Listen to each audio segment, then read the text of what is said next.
Your Honor, may I ask you a question? Sure. Why am I going to prison? When you went to go kick down this door, were the children in? No, ma'am. Oh, where were the children? With a family friend because we were dealing with a 6 years case. This just keeps getting worse. This young brother is facing up to 6 years in prison for violating the terms of a protective order. He communicated with his girlfriend via telephone and then went to her residence, which happens to be his own house. Let's see what happens. All right, so we're here for sentencing. According to your plea bargain agreement, the state is proceeding on count 4 only. They're asking that your punishment be assessed at a cap of 6 years in the prison, and the state opposes your application for deferred adjudication. Deferred adjudication is similar to probation in that if it's granted, he won't have to go to jail. However, if he does commit any crimes during the time he's on deferred adjudication, the original charges will be reinstated and he would have to face them. This is what the court is wrestling with, because what I'm reading in the police report is she called saying that you were in violation of your bond and were attempting to break down her door, which is your residence, and that you were just placed in jail for the same thing, and you had the no contact order in place, but you still went over there. My concern is that you knew you were not supposed to be there. You were just released from jail, and it states, upon my arrival, and this is the police, I identified suspect 1 by asking his name, to which matched the key card, and I placed suspect in handcuffs. Suspect stated he just got out of jail at approximately 1 a.m. and arrived at the You know when you get out of jail, you're coming out hot, and he's pissed because it's his house for which he can't even go to. Location on bus because he just wanted a place to sleep. Suspect stated that the listed location was his home and that he did not know he had a protective order. Suspect, however, contradicted himself by stating he made contact with the witness 1, Jasmine, through the phone. Jasmine is the girl at the center of this issue. She's the one that he cannot contact. She's also living at his place. Asking witness 1 to leave. I explained to suspect that he was not allowed to have any contact with witness 1. Suspect stated he did know he had no contact order with witness 1 while in the back seat of my patrol car. And while in the back of the patrol car, I gave commands for suspect to move his feet inside the patrol car, which suspect became non-compliant. I informed suspect it would be in his best interest to comply, so he would not catch an additional charge for resisting arrest. Suspect stated it's just a misdemeanor. And then you proceeded to kick the car door. And then the other problem is, witness stated officers were at the listed location earlier this morning. Witness stated that during that incident, she reported the suspect calling her, threatening to harm her, and suspect stated he was going to show up to the above listed residence. And then it says you showed up at the above listed residence at approximately 5:55 hours by transportation of the via bus to the residence. Young brother took a via bus to his house, for which he can't do because the girl that he cannot contact is living there. Witness then stated prior to Officer Watts and my arrival, suspect was attempting to enter the residence by kicking the door with his foot and hitting the door with a rock. Breaking into his own house is like getting fired on your day off. It's unfortunate, but he's not allowed to contact her for any reason. I observed what were shoe marks located on the door near the lower side of the door handle. Witness also stated suspect threw a rock at the door and attempted to throw it at the apartment balcony door, where I observed the rock located on the apartment balcony.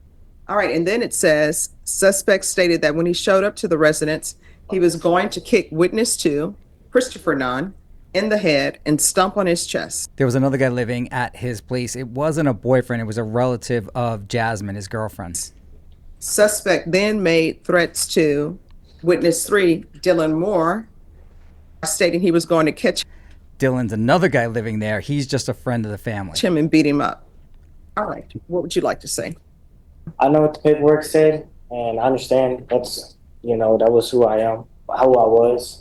In these last 5.5 months that I've been incarcerated, I've learned my lesson. I have time to sit down and think. Me and Jasmine have kids together, which are currently in foster care right Jasmine and I. now. No, when you say you all have children together that are currently in foster care, your witness testified at the previous hearing Jasmine needed a place for her and her children to stay. Usually when people say her children, that means that they're not your biological children. They're my biological children. They are your biological children? Okay. My wife does the same thing. If the kids are being bad, they're my kids. If they're great, then they're her kids. I don't know why she said it was like that, but they're my children. Xavier Krause and Emery Krause. I just had a baby girl. That changes things for the court then, because I thought this was a complainant who just needed a place to stay with her children. That's the way the testimony was given to me, that they were not your biological children. Not that we're aware of. It's the mother of my children. Okay. We've been together for it would have been 5 years last year in November. So that means that she should have been under the housing then. She wasn't under the housing, when she made the statement. The issue is the government is paying for the housing, and the government doesn't allow you to actually have other people live there when government is paying for the housing. And she wasn't there for the first 2 months that I was supposed to get a 2-bedroom, 2-bath. Was because I found a week before I got housing, I found out my baby mama was cheating on me. You mean the mother of your children? Mother of my children. She was Judge Boyd really hates when you refer to the mother as your baby mama. just cheating on me. So Jasmine is cheating on him. So we're not sure if those kids are his biological kids. So we broke things off, and I went off and got the apartment by myself.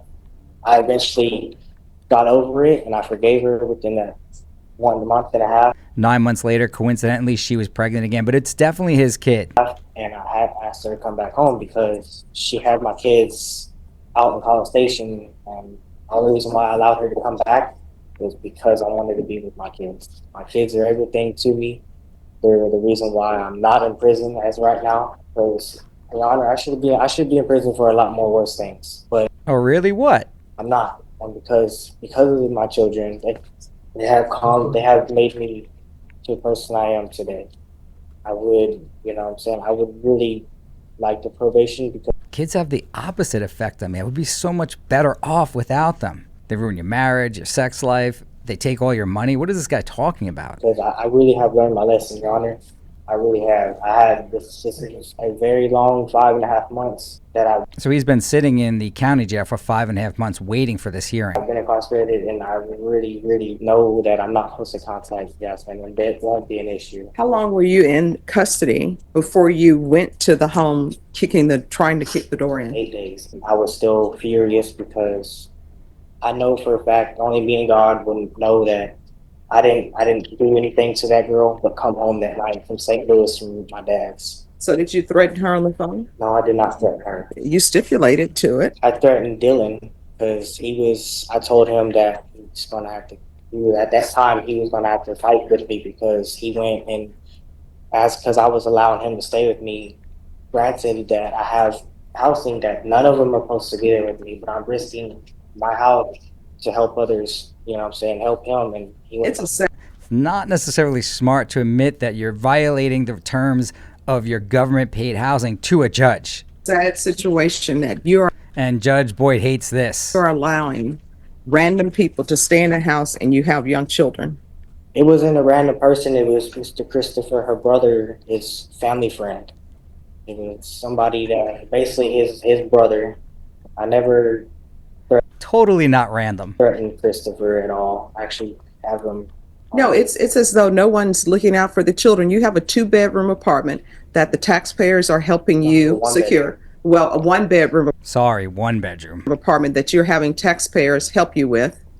And you have the mother of your children in there. How many children do Allegedly. you have? You have 2 children. You have yourself. I'm assuming there's 1 bathroom. And now you're bringing in random people that the taxpayers didn't agree to pay for. Your Honor, I have a huge heart. No, because here's the thing. I don't understand why people get free things through the taxpayers because we're paying for it. And then your free heart is really not free. You're giving what somebody has given to you and paid for, and you're acting as though it's your money when it's not. When you have these funded places that are funded by the taxpayers, you're not supposed to have everybody living with you. This Dylan person who you're saying is a friend of the mother of your children, you really don't know anything about him. And you're letting him stay in here, this random guy, be around your children. That's not a good parent. At the time he was living with us, we didn't have the children. Oh, where were the children? with a family friend because we were dealing with a 6 years case. Child Protective Services. This just keeps getting worse. All right. And when you went to go kick down this door or attempted to kick down this door, were the children in? No, ma'am. So CPS was already involved.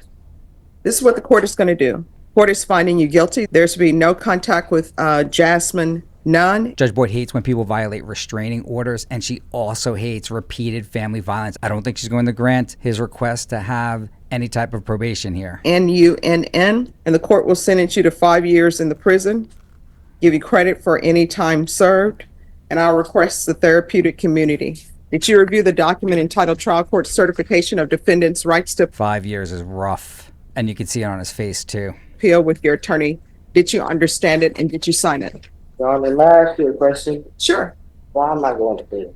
Why are you going to prison? Breaking into my own apartment. When you have a That does suck. He was breaking into his own place, but when the court order says you cannot contact someone, it doesn't matter where they are. protective order, in that protective order, it tells you what you're not allowed to do. Usually in a protective order, it will tell you there are certain locations you can't go to. There are certain people you can't be around. I'm sure in your protective order, it states that you were not allowed to be around Jasmine Nunn. You did it anyway. I'm sure in the protective order, it told you were not to go to that location. You did it anyway. That's a court order. When you violate court orders, that's a signal to the court that you're probably not going to abide by conditions of probation. Did you review the document entitled Trial Court Certification of Defendant's Rights to Appeal with your attorney? Did you understand it and sign it? Because this is a plea bargain agreement, because I followed your plea bargain agreement, and because you waive your right to appeal, you do not have the court's permission to appeal. Because this is a felony conviction, you're not allowed to own or possess any weapons or ammunition. All right, thank you. Judge, will the And just like that, 5 years, that is really harsh. The reality is protective orders are there for a reason, and you cannot violate the terms. If they say no contact, that means no contact.